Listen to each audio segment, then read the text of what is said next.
ito lang muna natin kakainin din guys. Kasi gutom tayo. Yan, buksan natin. Ayan guys, mainit pa talaga siya guys. Ayan, mahirap pag walang camera man. Sarik. Ayan guys, ang gutom pa ako. Ito lang ko lang kakainin natin na nagtagakan ko.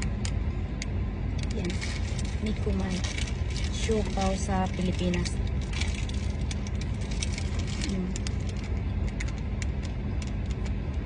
Beef. Ay, ano pala? Pork. Beef. Sarap guys.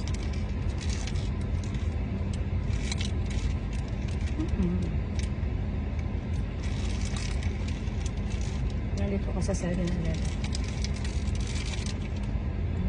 Yun ako guys. Thank you for watching. Bye.